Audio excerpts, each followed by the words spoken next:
खबर कुशीनगर जिले से है, जहां भाजपा सरकार में श्रम मंत्री रहे स्वामी प्रसाद मौर्य द्वारा भाजपा का दामन छोड़ने के बाद समाजवादी पार्टी ने विधानसभा फाजिल नगर 332 से स्वामी प्रसाद मौर्य को प्रत्याशी घोषित किया।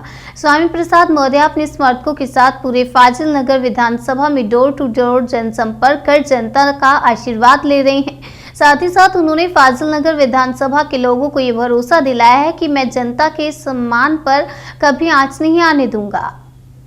जनता आपको यहाँ की समाजवादी पार्टी के द्वारा प्रत्याशी बनाए जाने के बाद काफी खुश है।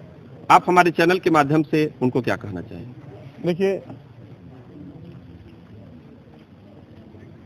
विकास सदैव मेरी प्राथमिकता रही है। जनता के सेवा के लिए मैंने राजनीति को केवल अपना माध्यम बनाया है। जिस भी विधानसभा में जहां भी मैं चुनाव लड़ा हूं, जहां का भी प्रतिनिधित्व किया हूं, उसको ऐतिहासिक विकास कार्यों से जोड़ा हूं। फाजिल नगर विधानसभा उत्तर प्रदेश के पूर्वी छोर का अंतिम विधानसभा है, जो बिहार विधानसभा से सटी हुई है। प्राथमिकता के आधार पर क्षेत्रीय मांग के अनुरूप मैं एक एक करके विकास कार्यों को इस सरजमी पर उतारूंगा। फाजिल नगर विधानसभा के जो भी हमारे जनता है, उसके सम्मान में कभी आंच नहीं आने दूंगा। लोकतंत्र में जनता ही सबसे बड़ी ताकत होती है और इसी जनता की ताकत से ही लोकतंत्र जीवित है। आज जनता के सम्मान में मैं पहले भी सदैव काम करता रहा हूं, आगे भी करता रहा हूं। विकास सदैव मेरी प्राथमिकता रही है, आगे भी रहेगी।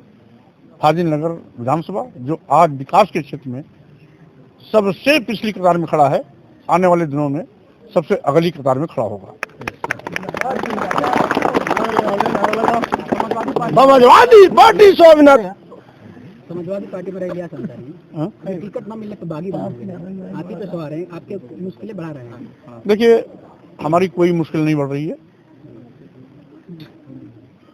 लोकतांत्रिक व्यवस्था में किसी को भी चुनाव लड़ने का हक है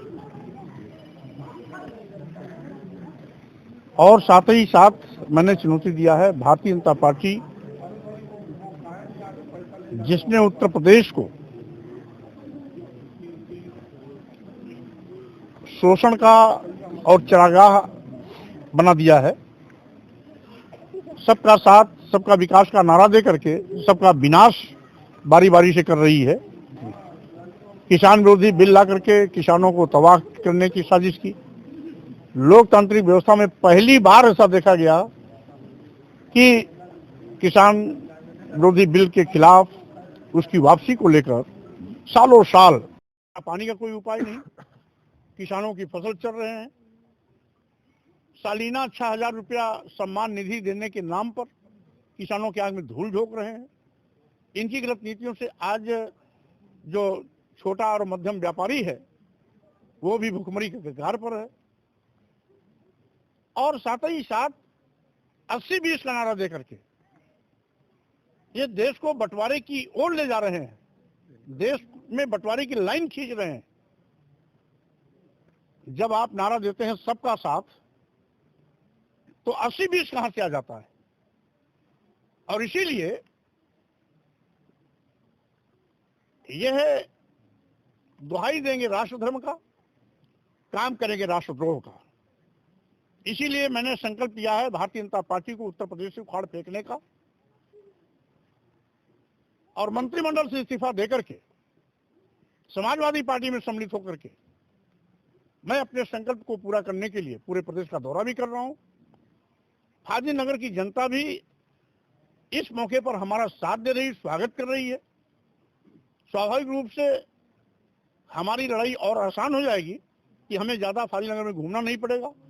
मैं जो समय यहाँ देना है उसे मैं प्रदेश के दौरे में लगाऊंगा और भारतीय जनता पार्टी 10 मार्च को परिणाम आएगा तो योगी जी ने जो पाप किया है उनको पाप के प्रायश्चित के लिए फिर से वनवास जाना पड़ेगा। सरकार से बाहर जाना होगा।